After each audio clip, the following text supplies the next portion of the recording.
de subir des endommagements. Si rien n'est fait d'ici le mois d'août, depuis l'initiale de la période hivernale dans la région de Gao, l'axe Niger-Gao risque de connaître une inondation. Alerté, le préfet d'Ansongo, accompagné d'une forte délégation de la MINUSMA, a effectué une visite à Tassiga. De Tassiga, il a été interrogé par notre reporter Drissa Kone. Pour demander à l'opération Serval de nous rendre service, les transporteurs arrivent à l'utiliser. Ils avaient fait un très bon pont, un pont qui nous permettait de faire l'hivernage. Mais vous savez que souvent, peut-être ne respectent pas tellement les choses. Qui pouvaient passer sur le pont.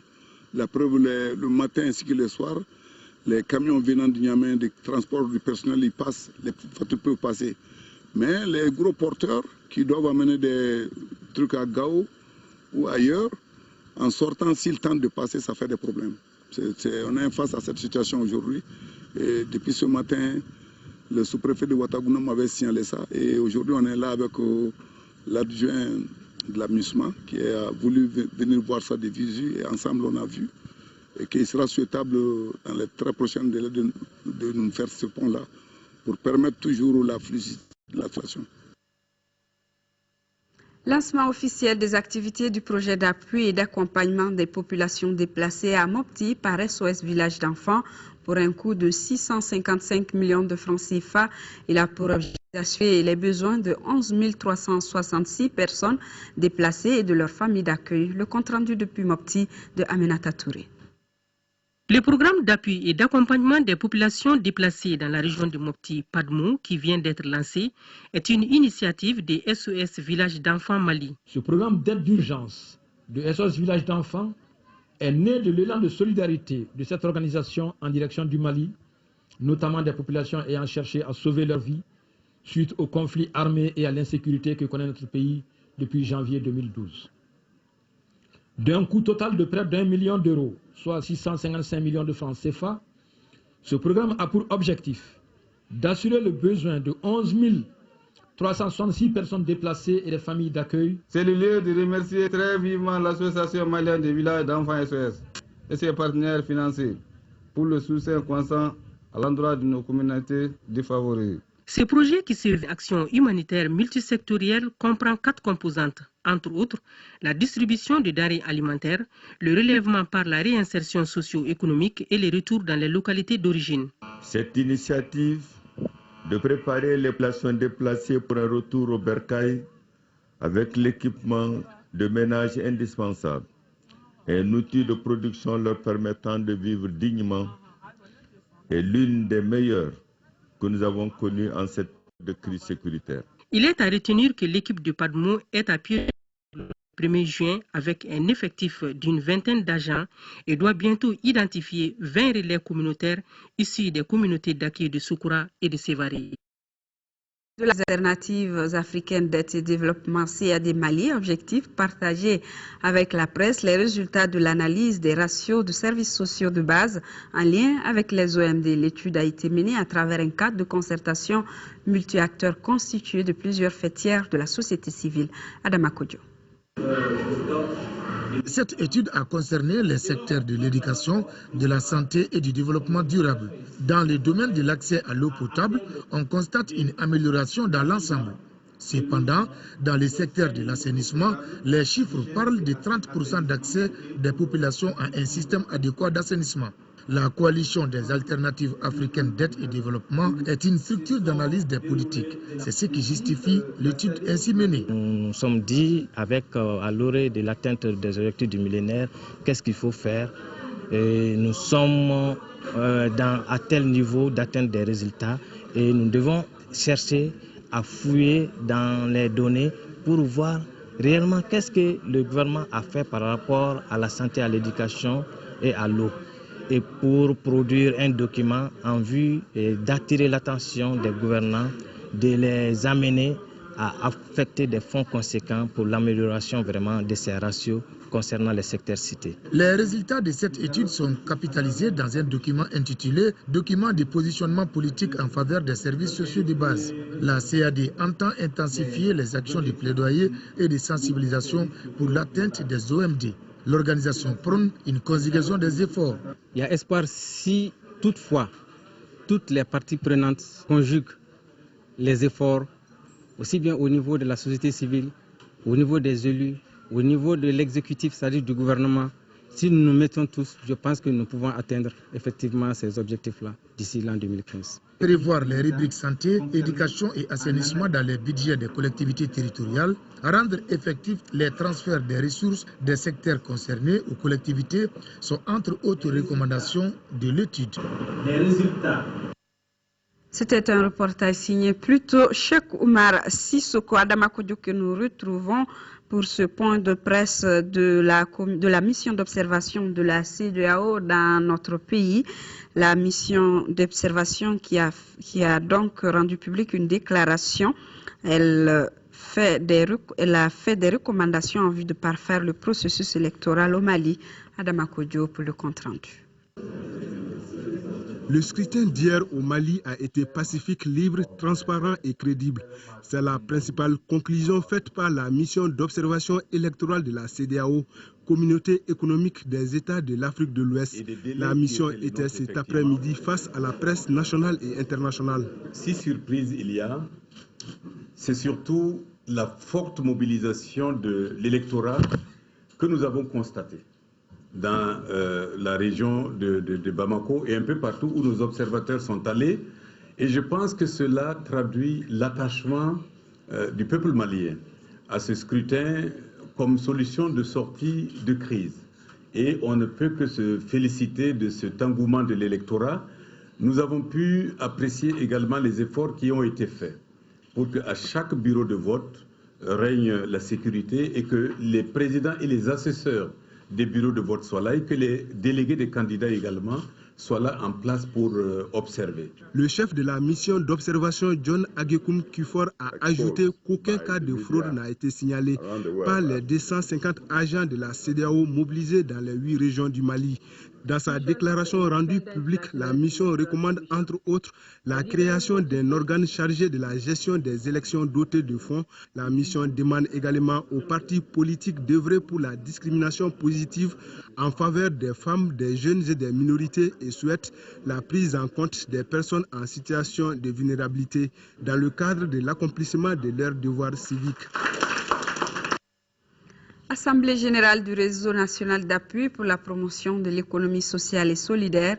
Une soixantaine d'organisations adhèrent à ce réseau. L'objectif de l'Assemblée générale est d'informer et de sensibiliser les femmes sur l'économie sociale et solidaire. Compte rendu Garibou Pérou. Cette Assemblée générale du réseau national d'appui pour la promotion de l'économie sociale et solidaire a été organisée par son pôle genre. Elle se tient pour informer et sensibiliser les femmes sur les avantages de rendre formelles les activités économiques, sociales et solidaires qu'elles conduisent. Cette initiative cadre avec la politique nationale. Les femmes seront informées par des agents techniques des structures qui nous accompagnent, des structures partenaires pour nous dire aux femmes, se formaliser, ça peut apporter quoi? Et rester dans l'informel, ça peut gâcher quoi? Les femmes qui adhèrent déjà à ce réseau national d'appui pour la promotion de l'économie sociale et solidaire viennent généralement des associations, des groupements d'intérêt économique et des coordinations. Grâce à cette collaboration, les femmes voient leurs économies augmenter progressivement. Nous sommes installés au marché. Le réseau RENAPES nous a enseigné à pêcher au lieu de nous donner chaque jour des poissons. Notre rapport avec la mairie est aujourd'hui assaini grâce au réseau. Les femmes constituent plus de la moitié de la population malienne selon les études du réseau. Les mêmes études ont démontré aussi que l'économie nationale est générée dans sa grande partie par les femmes. Mais pourquoi celles-ci restent encore à la traîne dans leur épanouissement? Cette économie sociale et solidaire dont il est question doit être un outil indispensable pour les 60 organisations qui adhèrent au réseau, mais et surtout pour l'intérêt national. Pendant cette période de Ramadan, le panier de la ménagère est devenu cher à cause du prix élevé des denrées de première nécessité. Pourquoi nos produits maraîchers locaux sont si coûteux? Les éléments de réponse dans ce reportage de Fatoumata Kone. À la rupture du jeûne, les musulmans préfèrent des produits diversifiés et des plats bien garnis. Pour ce faire, les aliments les plus consommés pendant ce mois sont entre autres les dattes, le kingeliba, différents types de beignets comme le takula. Il y a aussi les plats ordinaires et les plats de résistance. Avoir tout ceci à table demande l'acquisition d'un certain nombre de produits de base.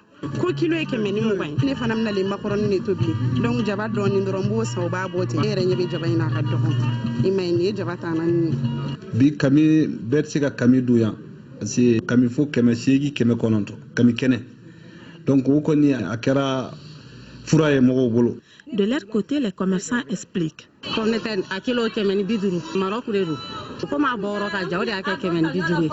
Les légumes constituent en grande partie les ingrédients pour nos repas. Les hommes supportent les frais, les femmes se débrouillent parce que c'est le mois de carême.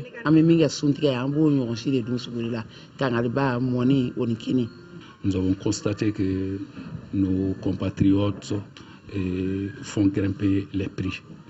Bon, c'est ce qui fait que nous, les chefs de famille, nous sommes obligés d'augmenter aussi nos frais de condiments pour que nos femmes s'en sortent.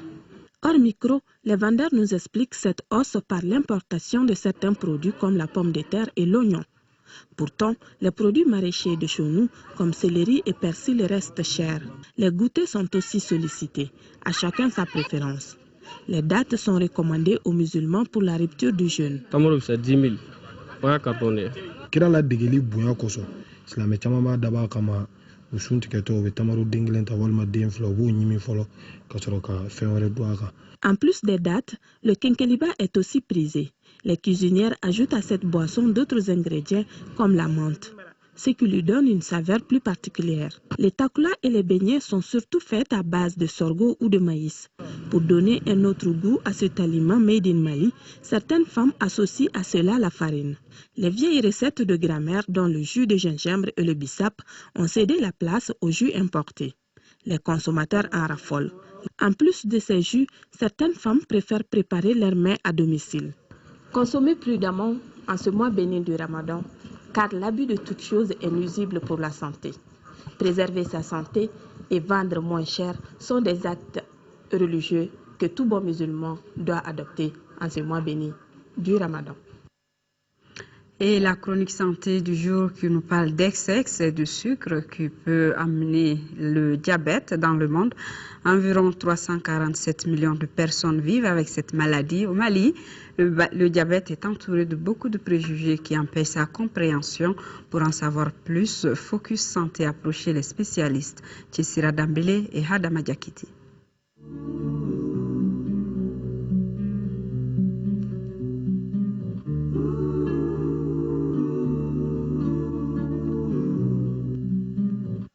Le diabète est une maladie résultant du fait que l'organisme ne produit pas ou produit peu d'insuline nécessaire à la digestion du sucre apporté par l'alimentation. Il ne s'agit pas du sucre d'usine que nous consommons tous les jours, mais de celui que toute alimentation contient. Selon une étude réalisée en 2010 et n'ayant pas concerné la région de Kidal, la prévalence du diabète se situe entre 4 et 5% au Mali. Une pathologie entourée de préjugés. Selon le premier, le diabète serait lié à l'excès de consommation du sucre industriel. C'est seulement le métabolisme de sucre apporté par l'alimentation qui ne se fait pas convenablement qui entraîne le diabète. Ça amène à parler des autres causes qui sont, par exemple, l'âge. L'âge avancé peut être une cause de survenue du diabète. Il y a l'hérédité qui peut être cause de survenue du diabète. Il y a les changements de mode de vie, par exemple la sédentarisation. Maintenant, les gens sont de plus en plus sédentaires, soit derrière la télé, derrière les écrans d'ordinateur, dans les véhicules. Les gens sont beaucoup plus sédentaires. Maintenant, ils ne font pas d'exercice physique, ils ne font pas de sport. Ça peut entraîner une perturbation du métabolisme du sucre au niveau de l'organisme. Et il y a l'obésité aussi qui peut entrer en ligne de compte. La prise excessive de poids peut amener le diabète. Dans tous les cas, le pancréas est incriminé. Soit l'insuline que le pancréas produit n'est pas suffisamment utilisée par l'organisme, soit l'insuline n'est même pas produite par le pancréas. Cela amène à classer le diabète en type insulinodépendant où le patient doit lui-même apporter de l'insuline et en type où la maladie est liée à une utilisation non efficiente de l'insuline par l'organisme. Deuxième grand préjugé, c'est quand on estime qu'on est à l'abri de la maladie parce qu'on n'a pas de parents diabétiques. C'est la méconnaissance du métabolisme de l'organisme et c'est la méconnaissance de l'origine du diabète qui pousse à dire que mon père n'est pas diabétique, ma maman n'est pas diabétique et pourquoi moi je serais diabétique. Ça étonne souvent quand nous faisons le diagnostic du diabète chez certains qui disent « Ah, docteur, c'est vous qui m'avez fait diabétique, sinon moi je ne suis pas diabétique parce que je ne l'ai pas connu. Mon père n'est pas diabétique, ma maman n'est pas diabétique, mon grand-père. » Ça, c'est des considérations erronées parce que le diabète peut être déclaré chez le fils alors que le père est dans certaines conditions qui ne sont pas favorables à la déclaration du diabète, à la survenue du diabète. Le diabète peut survenir chez l'enfant alors que la maman n'est pas dans des conditions de survenue du diabète. La maman peut faire ses exercices physiques et la maman peut être dans certaines conditions qui ne favorisent pas la survenue immédiate du diabète, alors qu'elle peut avoir des gènes du diabète qu'elle transmet à son enfant et l'enfant fait le diabète alors la maman ne l'a pas. Troisième préjugé, c'est de croire qu'on peut traiter définitivement un diabète diagnostiqué. Les gens pensent toujours que l'on peut guérir de son diabète complètement. Non, non, non. On peut stabiliser le diabète et mener sa vie normalement comme les autres le font. Il suffit seulement de changer de mode de vie et ne pas être sédentaire, faire de l'exercice physique et considérer qu'on est diabétique et ne pas tomber dans les interdits. Sinon, dire que je guéris complètement de diabète une fois scientifiquement établi, non, non, non. C'est là qu'il convient de faire la différence entre le diabète et une hyperglycémie passagère, comme après un repas copieux, mal digéré ou chez une femme enceinte. En tout cas, l'expression que les spécialistes préfèrent, c'est vivre avec son diabète. Cela suppose des exercices physiques, un régime alimentaire et un suivi médical régulier.